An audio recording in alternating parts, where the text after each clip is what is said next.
سيدنا ومولانا محمد وعلى سيدنا علي وسيدتنا فاطمة وسيدتنا زينب وسيدنا حسن وسيدنا حسين وعلى آله وصحبه وبارك وسلم. بسم اللہ الرحمن الرحیم. السلام علیکم ناظرین. پروگرام صبح نور کے ساتھ آپ کا میزبان نذیر احمد غازی حاضر ہے. ناظرین کرام، حضرت ابو انیس محمد برکت علی صاحب رحمہ اللہ کی تالیف اسماء النبی الکریم صلی اللہ علیہ وآلہ وسلم سے ایک اسم مبارک پڑھنے کی سعادت حاصل کر رہا ہوں. سیدنا المانح صلی اللہ علیہ وآلہ وسلم، ہمارے سردار، عطیات دینے والے، درود و سلام بھیجے اللہ آپ صلی اللہ علیہ وسلم، آپ کی آل پاک اور آپ کے صحابہ کرام پر.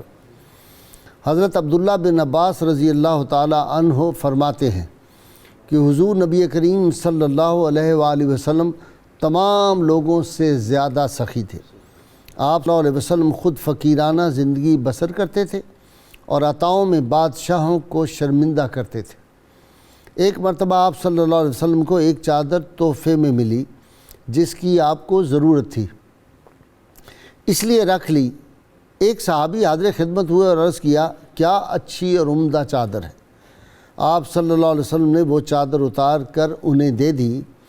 جب وہ صحابی رسول اللہ صلی اللہ علیہ وسلم کی چادر لے کر چلے تو بعض لوگوں نے ملامت کرتے ہوئے کہا، تم جانتے تھے کہ رسول اللہ صلی اللہ علیہ وسلم کسی کا سوال رد نہیں فرماتے، اور آپ کو یہ بھی معلوم تھا کہ نبی کریم صلی اللہ علیہ وسلم کو چادر کی ضرورت تھی. انہوں نے کہا، میں نے چادر اس لیے لی ہے کہ اس کا کفن بناؤں گا، یہ میرے لیے باعث سے برکت ہے.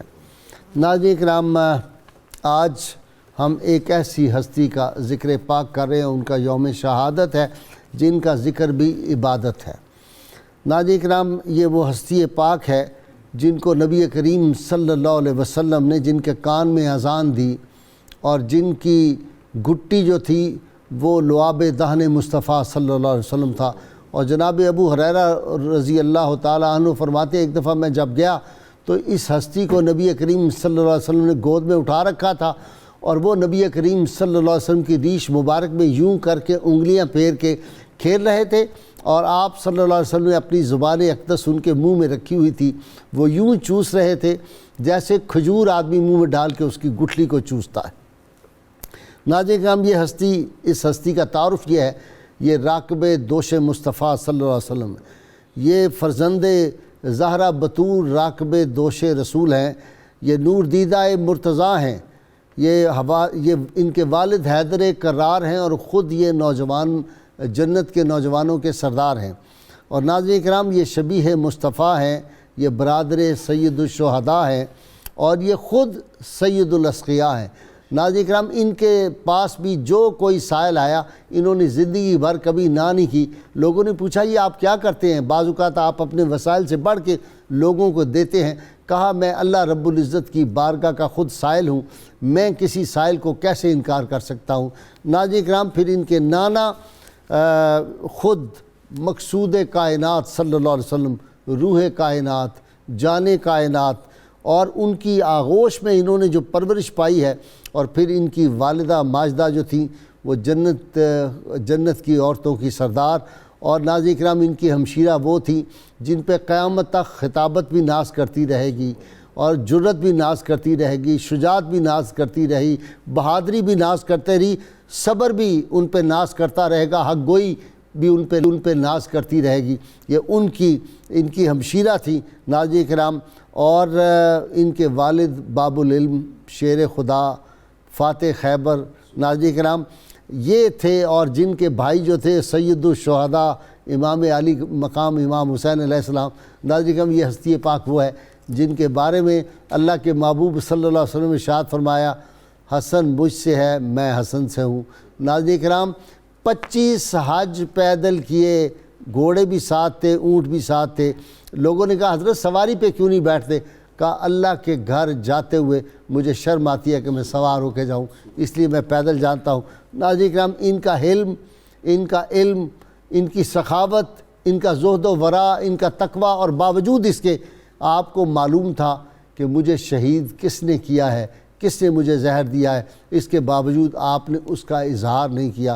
اللہم صلی علی سیدنا و مولانا محمد وعلی سیدنا علی و سیدتنا فاطمہ و سیدتنا زینب و سیدنا حسن و سیدنا حسین وعلى آله وصحبه وبارك وسلم اللهم صل على سيدنا ومولانا محمد وعلى سيدنا علي وسيدتنا فاطمة وسيدتنا زينب وسيدنا حسن وسيدنا حسين وعلى آله وصحبه وبارك وسلم۔ جی پروفیسر اعظم صاحب، سیدنا امام حسن کچھ تعارف میں نے کرا دیا، اشارے میں نے کر دیے، ان کا نام بھی جنت سے آیا تھا۔ بسم اللہ الرحمن الرحیم۔ غازی صاحب، آج ہم جس ہستی کو اپنی محبتوں کا خراج پیش کرنے کے لیے یہاں پہ حاضر ہیں، علامہ اقبال علیہ الرحمہ نے ان کو مرکز پرکار عشق کہا ہے، سبحان اللہ۔ اور اعلیٰ حضرت بر صغیر کے نامور اسکالر، انہوں نے کہا تھا کہ وہ حسن مجتبیٰ سید الاسخیاء، وہ حسن مجتبیٰ سید الاسخیاء، راکب دوش عزت پہ لاکھوں سلام۔ سبحان اللہ، سبحان اللہ۔ یعنی جن کو اتنی بڑی بڑی ہستیاں ان الفاظ سے ٹریبیوٹ پیش کریں، یقیناً ان کا مقام بہت اونچا اور بہت اعلیٰ ہے۔ آپ کا نام نامی اسم گرامی جیسا کہ آپ نے بیان کیا، جب آپ کی ولادت ہوتی ہے تو رحمت کونین صلی اللہ تعالیٰ علیہ وآلہ وسلم کو خبر ملتی ہے، آپ تشریف لاتے ہیں، اور آپ آ کے یہ نہیں کہتے کہ مجھے میرا نواسہ دکھاؤ، بلکہ آپ کہتے ہیں ارونی ابنی، ماشاءاللہ، مجھے میرا بیٹا دکھاؤ۔ سبحان اللہ۔ حضرت علی شیر خدا رضی اللہ تعالیٰ عنہ پیش کرتے ہیں تو آپ پوچھتے ہیں کہ ما سمیتہ، کیا نام رکھا ہے اس کا؟ تو چونکہ انہیں جنگ سے، شجاعت سے، بہادری سے، اس سے زیادہ لگاؤ تھا، انہوں نے کہا جی میں نے ان کا نام حرب رکھا ہے، جنگجو۔ تو آپ نے فرمایا نہیں، امرت ان اغیر اسمہ، فرمایا یہ میں اپنی مرضی سے کام نہیں کر رہا، بلکہ اللہ کی طرف سے مجھے حکم آیا ہے کہ اس کا نام بدل دیں اور وہ نام رکھیں جو ہم نے آج تک آسمانوں پہ بچا کے رکھا ہوا تھا، ان کا نام نامی اسم گرامی میں حسن رکھ رہا ہوں۔ تو آقا علیہ الصلوۃ والسلام نے ان کا نام جو تھا وہ حسن تجویز کیا۔ اچھا، جنت سے ایک ٹکڑا آیا، بڑی شنیل قسم کا کوئی خاص کپڑا تھا، جی بالکل، اس پہ کندھا ہوا تھا، اس پہ کندھا ہوا تھا، اور نہ صرف ان کا نام بلکہ امام علی مقام امام حسین رضی اللہ تعالیٰ عنہ، ان کا نام نامی اسم گرامی بھی۔ اور آپ ہمیشہ کہا کرتے ہیں کہ یہ سلیکٹڈ ہستیاں ہیں، سو ان کی ساری چیزیں بھی سلیکٹڈ ہیں، ساری چیزیں بھی سلیکٹڈ ہیں۔ وہ جو قرآن نے کہا انما یرید اللہ لیذھب عنکم الرجس اہل البیت ویطہرکم تطہیرا، یا جتنی بھی اہل بیت کی شان میں آیات قرآنی نازل ہوئی ہیں، ان سب کا میں سمجھتا ہوں کہ حضرت علی شیر خدا اور سیدہ فاطمہ کے بعد سب سے پہلا مصداق حضرت امام حسن مجتبیٰ رضی اللہ تعالیٰ عنہ۔ اچھا جی پیر صاحب، سیدنا صدیق اکبر رضی اللہ تعالیٰ عنہ، سبحان اللہ، مسجد نبوی سے نکلے ہیں، سیدنا علی مرتضیٰ کے ساتھ باتیں کرتے جا رہے ہیں، امام حسن کھیل رہے ہیں، گود میں اٹھا لیا اور دیکھ کے مخاطب ہوئے حضرت علی کی طرف اور کہا علی مجھے قسم ہے اپنے باپ کی، یہ تو بالکل شبیہ مصطفیٰ صلی اللہ علیہ وسلم۔ اور پھر مجھے لگتا ہے یہی وجہ تھی کہ جناب قاسم جو تھے وہ بھی اہل بیت اطہار میں چاند تھے، وہ بالکل ان کو کہتے ہیں اہل بیت اطہار کا چاند۔ جی بہت خوبصورت۔ جی بسم اللہ الرحمن الرحیم، بہت شکریہ۔ کفار مکہ جب دونوں صاحبزادے حضور صلی اللہ علیہ وآلہ وسلم کے یکے بعد دیگرے انتقال کر گئے، حضرت قاسم اور حضرت عبداللہ، تو کفار مکہ نے رسول خدا صلی اللہ علیہ وآلہ وسلم کو معاذ اللہ ابتر یعنی مقطوع نسل کا طعنہ دینا شروع کیا۔ تو اللہ رب العزت نے سورہ کوثر نازل فرما کر اپنے حبیب علیہ التحیت و تسلیم کو عطائے خیرات و برکت، عطائے معجزات، کوثر، جنت کی نہر، یہ ساری بشارتیں، اور اسی میں ان شانئک کا هو الابتر جو آخری آیت ہے وہ اس بات کا اعلان کر رہی ہے کہ اللہ حضور صلی اللہ علیہ وآلہ وسلم کو وہ بابرکت نسل عطا فرمائے گا جو قیامت تک حفاظت الہیہ میں رہے گی، سبحان اور نہ صرف قیامت تک نسل پاک حفاظت میں رہے گی بلکہ بعد از قیامت جو حضور علیہ السلام نے فرمایا تمام نسب منقطع ہو جائیں گے، میرا نسب قیامت کے دن بھی یوم حشر بھی محفوظ رہے گا۔ تو حضرت امام حسن مجتبیٰ علیہ السلام سورہ کوثر کی تفسیر اول بن کر تشریف لائے، وہ پہلی ہستی ہیں آپ کی ذات مبارک جن کو اللہ نے تفسیر اول بنا کر بھیجا۔ یہ چیز بہت زیادہ میں عرض کروں گا پروفیسر صاحب کی بات کو آگے بڑھاتے ہوئے بہت ہی اہم اور توجہ کے لائق ہے کہ چونکہ تمام بہت سے انبیاء بنی اسرائیل کو اللہ نے وہ اولادیں عطا فرمائیں جو ان کے بعد نبی تھیں۔ حضور علیہ السلام کو اللہ نے 2 بیٹے حضرت خدیجۃ الکبریٰ کے بطن سے اور ایک حضرت ماریہ کے بطن سے حضرت ابراہیم عطا فرمائے، اور تینوں عطا کر کے واپس لے لیے۔ یہ بہت اہم نقطہ ناظرین کے لیے اور سمجھنے سے تعلق رکھتا ہے۔ تینوں بیٹے عطا کر دیے، اور اس کی وجہ کیا ہے؟ خود زبان رسالت مآب صلی اللہ علیہ وآلہ وسلم نے حضرت ابراہیم کے انتقال پر اس کی وضاحت فرمائی کہ اگر یہ زندہ رہتے تو میرے بعد نبی ہوتے۔ اگر حضور کی ختم نبوت کی عظمت یہ ہے کہ حضور کو اولاد نرینہ عطا کر کے واپس لے لی جاتی ہے کہ اگر یہ نبی نہ بنے تو انبیاء بنی اسرائیل کی سبقت ظاہر ہوتی ہے، اور اگر یہ نبی بنے تو ختم نبوت پہ حرف آتا ہے۔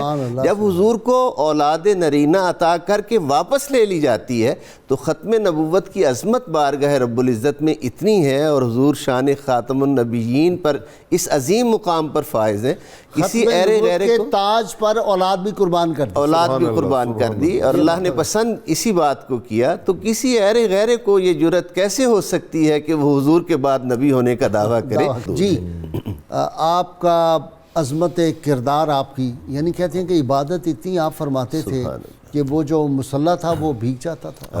بالکل غیر صاحب ایسے ہی ہے۔ عبادت تو گھٹی میں شامل تھی نا جی، ان لوگوں کی گھٹی میں شامل تھی۔ جیسے آپ نے انٹرو میں کہا کہ آقا علیہ الصلوۃ والسلام کی زبان اطہر ہمیشہ شہد خارے لعاب زبان نبی چاشنی گیر عصمت پہ لاکھوں سلام۔ تو وہ جو شہد آپ چکھتے تھے تو وہ ساری عبادت، وہ ساری روحانیت اس طرف سے منتقل ہوئی تھی۔ آپ کا معمول تھا کہ آپ ہمیشہ رات کو آقا علیہ الصلوۃ والسلام نے ترغیب دلائی کہ ہر جمعہ کی رات کو جو ہے نا، یا جمعہ کے دن میں وہ سورہ کہف پڑھی جائے، اور اس کے بڑے فضائل بیان کیے۔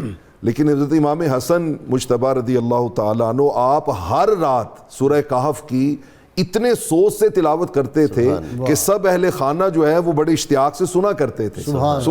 قاری قرآن ہے، قاری قرآن تھے بہت بڑے۔ کمال ہے، یہ اس طرح قرآن حکیم پڑھ رہے ہیں اور دوسرے بھائی جو ہیں وہ نیزے پہ قرآن حکیم۔ ظاہر ہے جب آقا علیہ الصلوۃ والسلام نے فرمایا تھا کہ 2 چیزیں چھوڑ کے جا رہا ہوں، ایک کتاب اور ایک اپنی اطرت، تو یہ تو لازم و ملزوم تھے نا۔ قرآن کو اگر اطرت نے نہیں پڑھنا تو پھر اور کس نے پڑھنا ہے؟ انہیں نے تو ان کے معنی و مفاہیم سمجھائے ہمیں۔ بلکہ یہاں پر مجھے ملا علی قاری علیہ الرحمہ یاد آ رہے ہیں، جو ساری زندگی حرمین شریفین میں مکہ معظمہ کے امام رہے۔ ہمارے ہاں آج کل یہ بھی ایک ٹرینڈ سیٹ ہے کہ امام کعبہ، تو ملا علی قاری علیہ الرحمہ جو ہیں وہ ایک لمبے عرصے تک جو ہیں وہ خانہ کعبہ میں امامت کے فرائض سر انجام دیتے رہے، اور بہت بڑے محدث ہیں۔ ان کا ایک قول، یہ عمدۃ القاری والے جنہوں نے اپنا بلکہ اس کی مرقات کی شرح بھی انہوں نے لکھی ہے، مشکات شریف کی شرح المرقات جو ہے، تو وہ ان کا ایک قول اعلی حضرت عظیم البرکت نے فتاوی رضویہ میں انہوں نے نقل کیا ہے۔ انہوں نے کہا کہ حضور امام حسن مجتبیٰ علیہ الصلوۃ والسلام جب آپ کو زہر دے دیا گیا اور آپ کی شہادت ہو گئی نا، تو اللہ رب العالمین نے اس کے صلے میں آپ کی نسل پاک کو جو فیضان عطا کیا وہ یہ تھا کہ غوثیت کبریٰ ہمیشہ کے لیے آپ کی نسل میں رکھ دی گئی. امام حسن پہلے آپ غوث اعظم ہیں, پہلے غوث اعظم, قطب اعظم. اس کے بعد درمیان میں آ کے امت میں حضور شیخ سید عبد القادر جیلانی غوث الثقلین, اور پھر جب قیامت آئے گی تو امام مہدی علیہ السلام وہ بھی آپ ہی کی نسل میں سے ہوں گے. تو غوثیت کبریٰ جو ہے وہ حضرت امام حسن مجتبیٰ رضی اللہ تعالی. اور کیوں نہ ہو, ایک دن سیدۃ النساء فاطمہ الزہراء علیہ السلام آپ نے دونوں شہزادوں کی انگلیاں پکڑی اور حضور کی بارگاہ میں آ گئی اور آ کر عرض کرتی ہیں یا رسول اللہ صلی اللہ علیہ وسلم انحلہما, اپنے فیوزات کی کچھ خیرات ان بچوں کو بھی تو عطا کیجئے نا.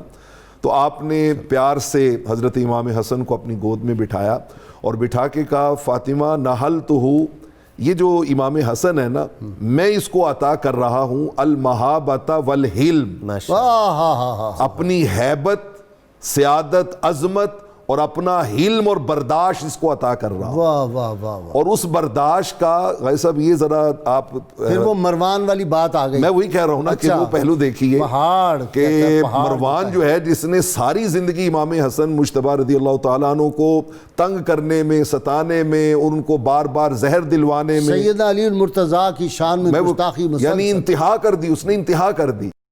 لیکن جب آپ کا وصال پاک ہوتا ہے تو وہی پھوٹ پھوٹ کے رو رہا ہے, اور امام حسین اس کو جھنجھوڑ کے کہتے ہیں کہ الیوم تبکی, آج تو رو رہا ہے, وتجرع ما تجرع, ساری زندگی میرے بھائی کو جو تم نے ظلم کیے ہیں, ستایا ہے, تو وہ تم نے کیا کیا.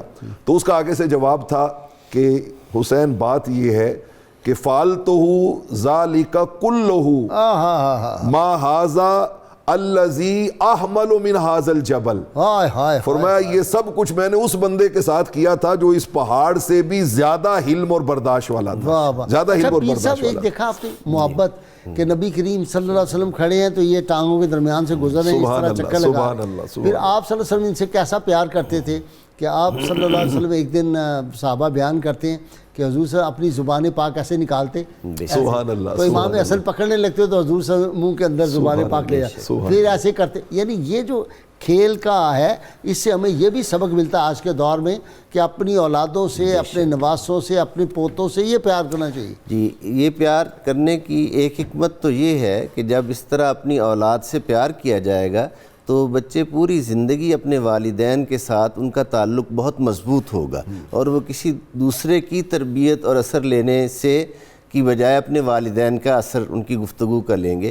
حضور صلی اللہ علیہ وآلہ وسلم کا ان دونوں شہزادوں سے والہانہ پیار کئی جہتوں سے ہے. ایک جہت تو وہ ہے کہ حضور کے اپنے بیٹے جو ہیں وہ ان پہ قربان ہوئے اور اللہ نے ان کو حضور کے بیٹوں کی مثل بنایا.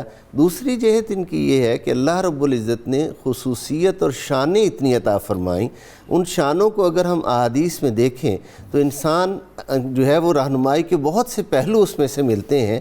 حضرت امام حسن مجتبیٰ علیہ السلام ہی وہ پہلی شخصیت ہیں, وہ پہلے عظیم المرتبت انسان ہیں جن کے نانا جناب رسول خدا صلی اللہ علیہ وآلہ وسلم ہیں, اور جن کی نانی جیسے آپ فرمایا کرتے ہیں, کہا کرتے ہیں مسلمہ اول ام المومنین حضرت خدیجۃ الکبریٰ ہیں, والدہ ماجدہ حضرت فاطمہ الزہراء ہیں, بابا حضرت مولا علی مرتضیٰ ہیں. اب ایک خصوصیت آپ کی یہ, دوسری خصوصیت آپ کی یہ ہے کہ آپ کی ولادت باسعادت پر جناب رسول خدا صلی اللہ علیہ وآلہ وسلم نے 7ویں دن آپ کا عقیقہ فرمایا, 2 بکرے ذبح کر کے وہ خیرات کیے اور سر کے بال مبارک اتار کر ان کے برابر چاندی خیرات کی. یہ ہمیں تربیت کے لیے عرض کر رہا ہوں, یہ ذہن میں رکھنا چاہیے. ایک تو سر کے بال اتروانے بچے کے, نوزائیدہ بچے کے 7ویں دن مسنون ہے, 7ویں دن, اور عقیقہ بھی حضور علیہ السلام نے 7ویں دن کروایا. اور پھر چاندی خیرات کرنا, آج کل موجودہ دور میں جو قیمت چاندی کی چل رہی ہے, میں نے اندازہ لگایا 500 روپے کے قریب اس کا وزن جو ہے وہ بنتا ہے.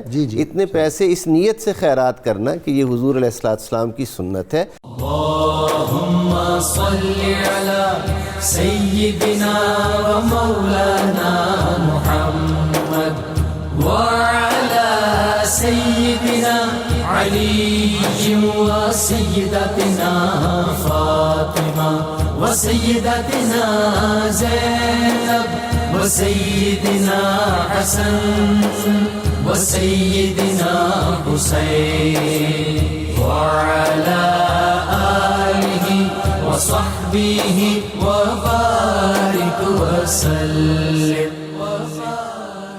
اللهم صل على سيدنا ومولانا محمد وعلى سيدنا علي وسيدتنا فاطمة وسيدتنا زينب وسيدنا حسن وسيدنا حسين وعلى آله وصحبه وبارك وسلم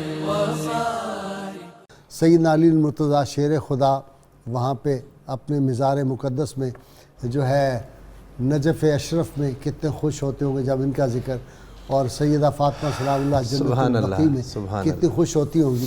جی نظامی صاحب جس ہستی کا ہم ذکر کر رہے ہیں انہوں نے اس گھرانے میں جنم لیا جو جان ایمان ہے اور روح ایقان ہے، سبحان اللہ، اور مرکز معجزات و کرامات ہے، سبحان اللہ، یعنی کون سی دنیاوی نعمت اور کون سا دینی مرتبہ ایسا نہیں ہے جو اس گھر کو حاصل نہیں ہے، سبحان اللہ۔ اور رسول اللہ صلی اللہ علیہ وسلم ہمارا تو غازی صاحب بالکل دین اشارہ مصطفیٰ صلی اللہ علیہ وآلہ وسلم ہے، سبحان اللہ، منشاء رسول صلی اللہ علیہ وآلہ وسلم بنیاد دین ہے۔ سبحان اللہ۔ تو جن ہستیوں سے نبی کریم صلی اللہ علیہ وسلم کی ظاہری قرابت بھی ہے اور باطنی قرابت بھی ہے اور آپ کی محبتوں کا مرجع رہے ہیں جو شخصیات، ہمارے لیے تو وہ عین دین ہے، ٹھیک، حقیقت یہ ہے۔ ٹھیک، تو رسول اللہ صلی اللہ علیہ وسلم نے آپ کو جوانان امت کا سردار قرار دیا، اپنے لیے راحت جاں قرار دیا، نور چشم قرار دیا، تو ان کے مدارج کا اور ان کے کمالات کا ہم کیا احاطہ کر سکتے ہیں۔ اور اس طرح کی جب ہم گفتگو کر رہے ہوتے ہیں تو اس کا ایک مقصد تو حصول سعادت ہے، حصول برکت ہے، اور دوسرا یہ کہ ہماری نوجوان نسلوں تک یہ باتیں پہنچیں اور وہ اپنے اکابر کو پہچانیں اور حتی الامکان ان کے حقوق ادا کرنے کی کوشش کریں۔ یہ ایک بہت بڑا دینی تقاضا بھی ہے۔ حضرت امام حسن جو ظاہراً بھی یوں کہنا چاہیے کہ تصویر رسول صلی اللہ علیہ وسلم، سبحان اللہ، سبحان اللہ، یعنی غازی صاحب کیا عالم ہوگا اس جمال کا۔ وہ کہتے ہیں نا جی ترا کشیدہ و دست از قلم کشیدہ خدا، آپ کی تصویر بنانے کے بعد خدا نے پھر ہاتھ اٹھا لیا، بصورتی کہ توئی کمتر آفریدہ خدا، جیسی شکل و صورت آپ کی بنائی ایسی پھر خدا نے نہیں بنائی۔ تو اس شباہت سے اور اس جمال و کمال سے حصہ ملا ان دونوں بھائیوں کو۔ دیکھیں نا وہ رخ مصطفیٰ ہے وہ آئینہ، کیا ایسا دوسرا آئینہ، نہ ہماری بزم خیال میں نہ دکان آئینہ ساز میں، وہ تو سچائی رب نے پر چھڑیا سبحان اللہ، جنہیں وچ محمد نو ٹالے ہے صلی اللہ اور علیہ غازی صاحب جو اہل عشق ہیں ان سے مخفی نہیں ہے کہ محبوب کی شباہت ظاہری کا ایک ذرہ بھی جس میں ہو تو عاشق اسے کس نظر سے دیکھتا ہے۔ ہائے ہائے ہائے ہائے، کیا چشتیوں والی بات کر دیا۔ اور اگر وہ کمالات ہوں اور اسی سرچشمے سے وہ مستنیر ہوئے ہوں، فیض یاب ہوئے ہوں، وہی نور جی ہاں رگوں میں دوڑ رہا، بالکل ایسے ہی۔ غازی صاحب اس خاندان کو تو سچی بات یہ ہے جو اہل بیت مقدس ہیں انہیں تو نور الانوار کہنا چاہیے، یعنی جو بانٹتے ہیں قاسم انوار ہیں۔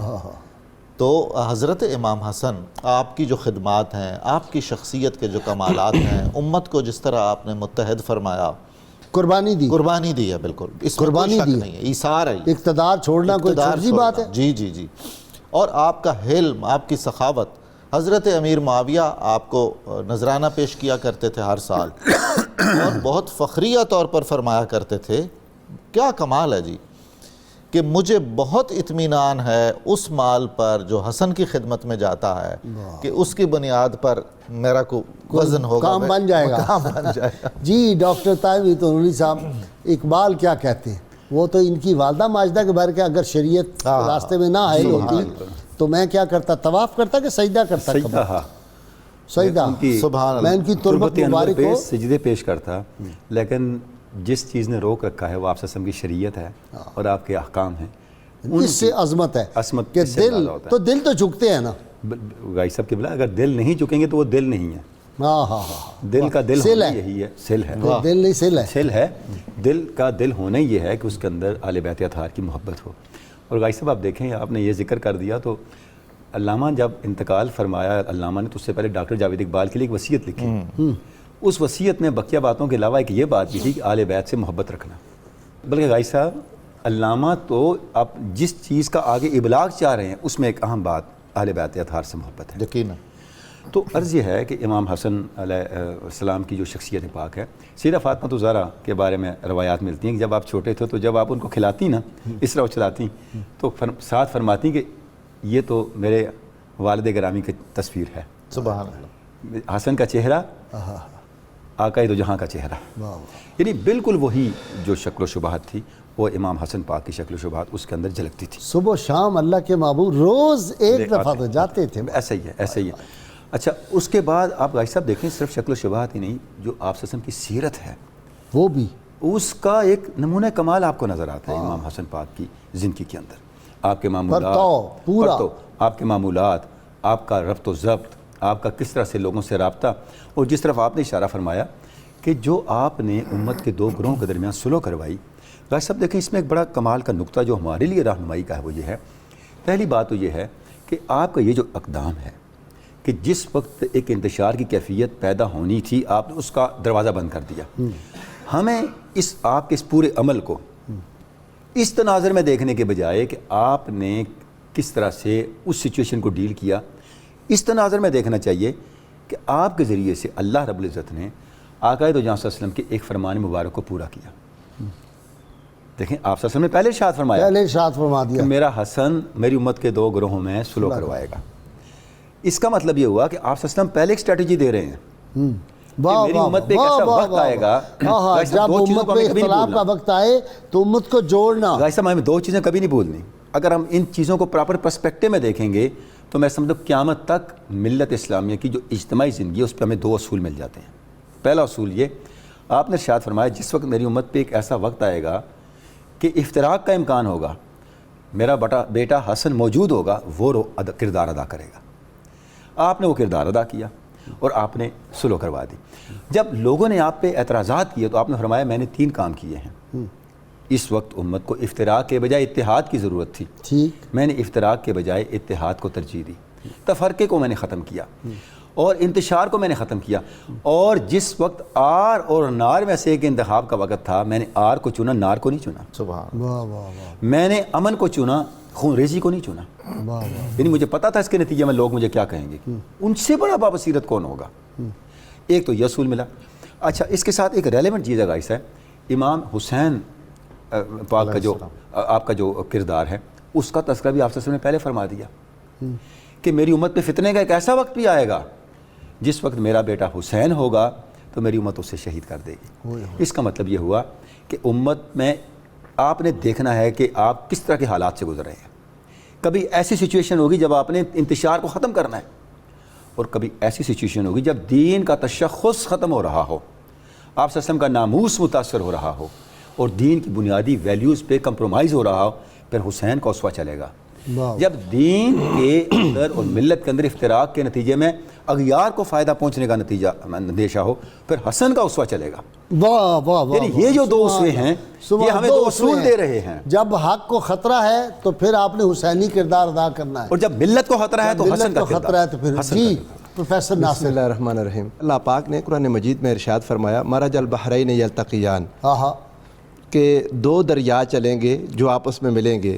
تو تفاسیر تو مختلف ہیں. بعض مفسرین نے لکھا کہ 2 دریاؤں سے مراد ایک دریائے مولا علی شیر خدا, بہادری, سخاوت اور شجاعت کا دریا, ٹھیک, اور دوسرا دریا عفت و طہارت سید عالم کا دریا.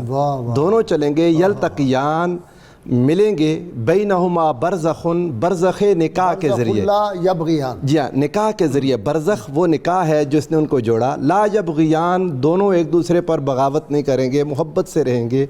فَبِأَيِّ آلَاءِ رَبِّكُمَا تُكَذِّبَانِ, پھر فرمایا یخرج منہما اللؤلؤ والمرجان, ان میں سے لؤلؤ اور مرجان نکلیں گے.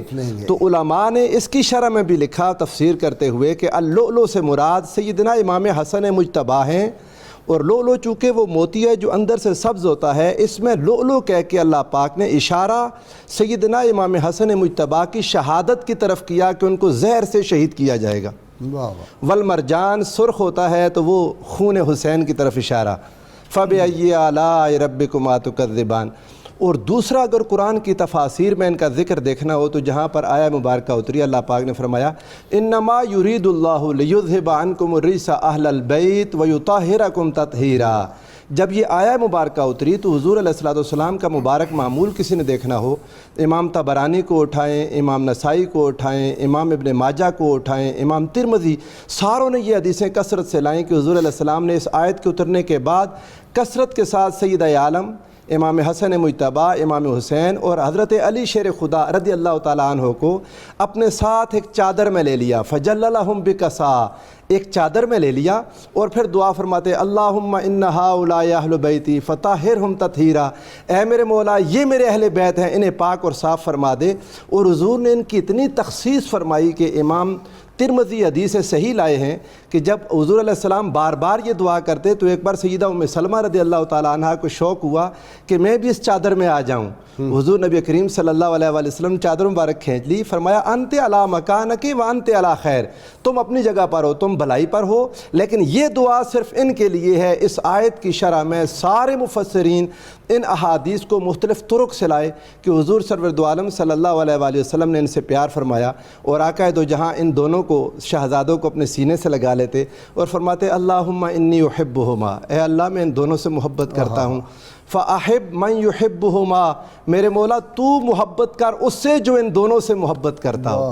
حضور علیہ السلام ان کو کہتے کانا یشمہما ویدمہما، ان کو حضور سونگتے تھے، ان کو اپنے سینے سے لگاتے تھے، فرماتے تھے ہما ریحانتایا من الدنیا، یہ جنت، یہ دنیا میں میری خوشبو ہیں، اور پھر فرماتے سیدہ شباب اہل الجنہ، جنتی نوجوانوں کے سردار ہیں۔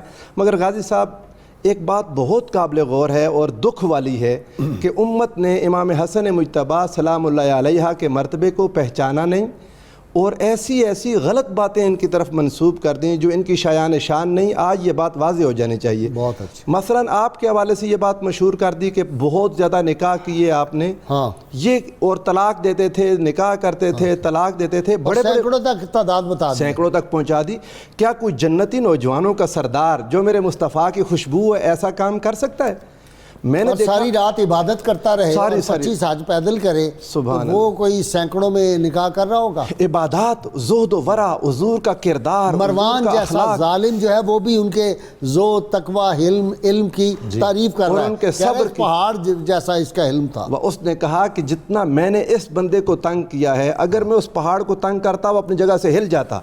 یہ حالت یہ تھی کہ مسجد میں جب یہ شہزادے تشریف لے آتے مسجد میں تو وہ خطبہ جمعہ دیتا، ان کے سامنے اللہ اکبر، ان کے والد گرامی پر سب و شتم کرتا۔ حضور علیہ السلام کا دل تو روزہ انور میں دکھتا ہوگا۔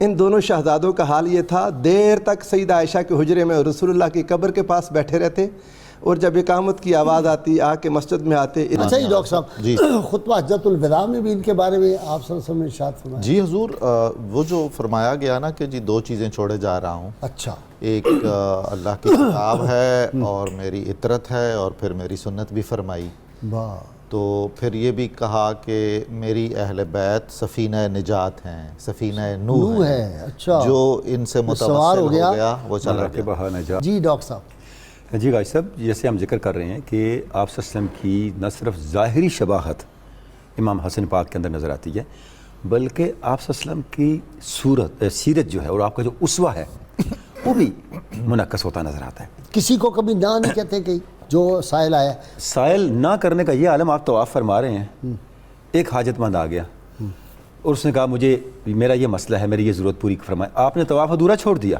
اللہ، اور اس کے ساتھ چل پڑے، اس کا مسئلہ حل کیا۔ اسی دوران طواف میں کوئی آپ کا مخالف، آپ سے عناد رکھنے والا شامل تھا، اس نے کہا یہ حسن نے کیا کیا؟ آپ نے فرمایا مجھے اپنے نانا کی حدیث پاک یاد ہے، جو کسی حاجت مند کی حاجت روا کرے اسے اللہ حج کا ثواب بھی دیتا ہے اور عمرے کا ثواب بھی دیتا ہے۔ میں نے تو طواف کرنے کے ساتھ ساتھ حج اور عمرے کا ثواب لے لیا، طواف کی قضا بعد میں ہو جائے گی۔ لیکن آپ دیکھیں اس حدیث پر عمل اور خلق خدا کا درد کتنا ہے ان کے دل کے اندر، اور آپ نے فرمایا نہیں انہوں نے کبھی ارشاد فرمائی سین حرم میں بھی کسی نے آ کے کہا عبادت میں ہیں، اس کو ادھورا چھوڑ کے انہوں نے پہلے خلق خدا کی حاجت روائی کی. جتنا آپ کو امیر معاویہ کی طرف سے وظیفہ آتا تھا وہ کہاں جاتا تھا؟ سب غریبوں کے پاس، سب غریبوں لاکھوں روپے دینار غریبوں پہ خرچ ہوتے تھے.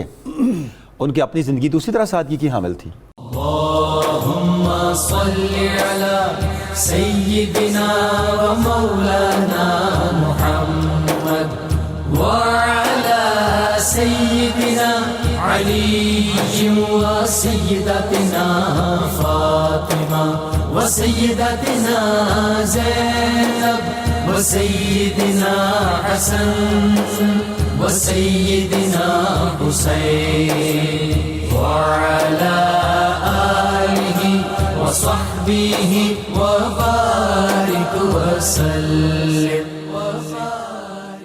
اللهم صل على سيدنا ومولانا محمد وعلى سيدنا علي وسيدتنا فاطمة وسيدتنا زينب وسيدنا حسن وسيدنا حسين وعلى آله وصحبه وبارك وسلم. ناظرین کرام، کتاب الشفا سے نسخے کا وقت ہو گیا. جسمانی درد کا روحانی علاج. ہر فرض نماز کے بعد تسبیح فاطمہ یعنی 33 بار سبحان اللہ، 33 بار الحمدللہ، 34 بار اللہ اکبر پڑھ کر ہاتھ پر دم کر کے جسم پر پھیر لینے سے جسم کے تمام حصوں سے درد ختم ہو جاتا ہے اور تھکن بھی دور ہو جاتی ہے. اخلاص کی نیت جو ہے وہ شرط ہے. کم از کم 11 مرتبہ اول و آخر کوئی بھی درود پاک جو آپ کو آتا ہو وہ ضرور پڑھیں. سیدنا عثمان ذو النورین رضی اللہ عنہ فرماتے ہیں آہستہ بولنا، نگاہ نیچی رکھنا، میانہ چال چلنا یہ ایمان کی نشانیوں میں سے ہے. اللہ تعالیٰ سے دعا ہے اللہ تعالیٰ ہمیں حضور رحمت عالمین صلی اللہ علیہ وسلم کی غیر مشروط محبت اور لامحدود وفاداری نصیب فرمائے. جی حافظ بابر صاحب. زمین سے تابا فلک ہر طرف صدائے حسن، بلند و برتر و بالا ہوا لوائے حسن. ازل سے میرے مقدر میں ہے ولائے حسن. ازل سے میرے مقدر میں ہے ولائے حسن. رہے گی سایہ فگن تا ابد ردائے حسن. رہے گی سایہ فگن تا ابد ردائے حسن.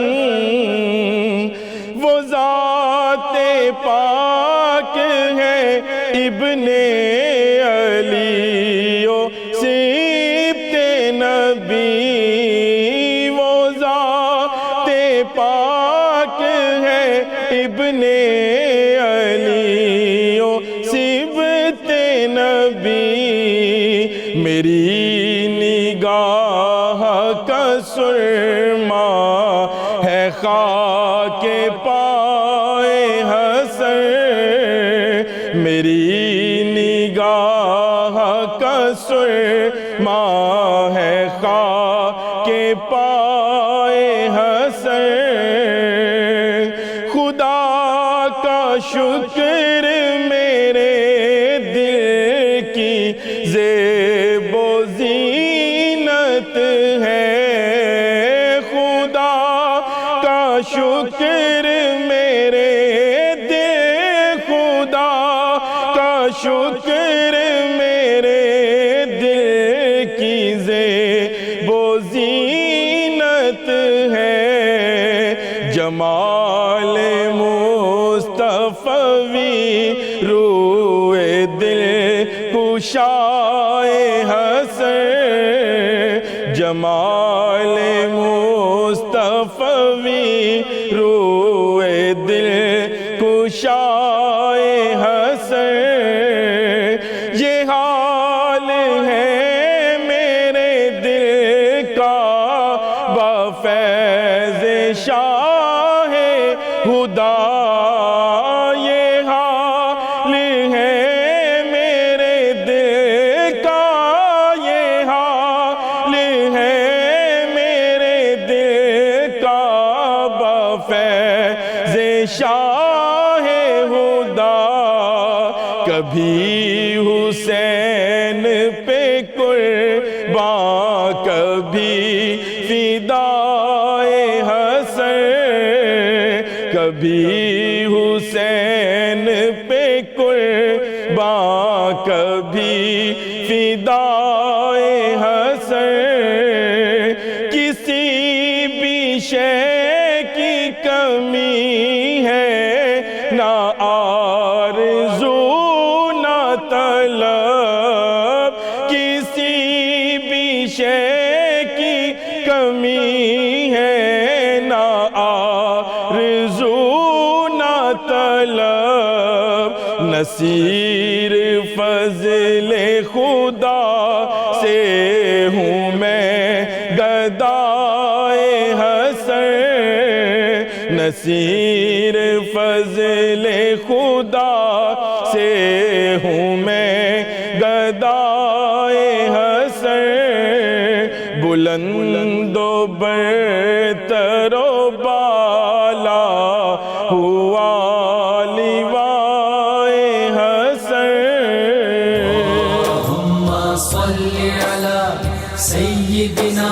ومولانا محمد وعلى سيدنا علي وسيدتنا فاطمة وسيدتنا زينب وسيدنا حسن وسيدنا حسين وعلى آله وصحبه وبارك وسلم